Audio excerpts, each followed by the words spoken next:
আজকে এক ঐতিহাসিক মুহূর্তে আমরা অবস্থান করছি এখানে এবং আজকের এই অবস্থান থেকে আমরা আমাদের যে নতুন রাজনৈতিক দল জাতীয় নাগরিক পার্টির ঘোষণা করেছি।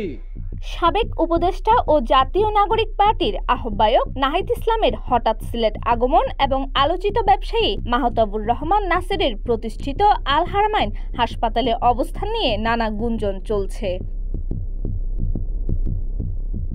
বৃহস্পতিবার বিকেলে সস্ত্রীক সিলেটে পৌঁছান নাহিদ ইসলাম।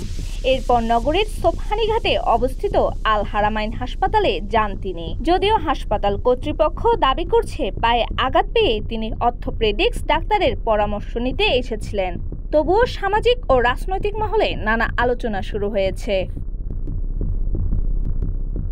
জানা যায় বৃহস্পতিবার বেলা সোয়া 2টার দিকে ইউএস বাংলার ফ্লাইট যোগে ঢাকা থেকে সিলেট আসেন নাহিদ ইসলাম। বিকেল 3টার দিকে তিনি আল হারামাইন হাসপাতালে প্রবেশ করেন এবং প্রায় 1 ঘন্টা অবস্থানের পর সড়কপথে মৌলভীবাজারের উদ্দেশ্যে রওনা দেন। পরবর্তীতে তাকে শ্রীমঙ্গলের একটি রিসোর্টে অবস্থান করতে দেখা যায়। আজ শনিবার তার ঢাকায় ফেরার কথা রয়েছে। উল্লেখ্য, মাহতাবুর রহমান নাসিরের বিরুদ্ধে আগে থেকেই কোটি কোটি টাকা বিদেশে পাচারের অভিযোগ রয়েছে। আতরের ব্যবসার আড়ালে হুন্ডির মাধ্যমে এইসব টাকা পাচার করা হয়েছে বলে দুদকের তদন্তে উঠে এসেছে। এমনকি 5 আগস্টের পর তার কাজী কেসাল নামে বিলাসবহুল বাড়িতে ক্ষমতাসীন দলের শীর্ষ নেতাদের অবস্থানের অভিযোগও উঠে আসে। এইসব ঘটনায় এলাকায় উত্তেজনা ছড়িয়ে পড়ে এবং এক পর্যায়ে স্থানীয়দের হামলার শিকার হয় বাড়িটি।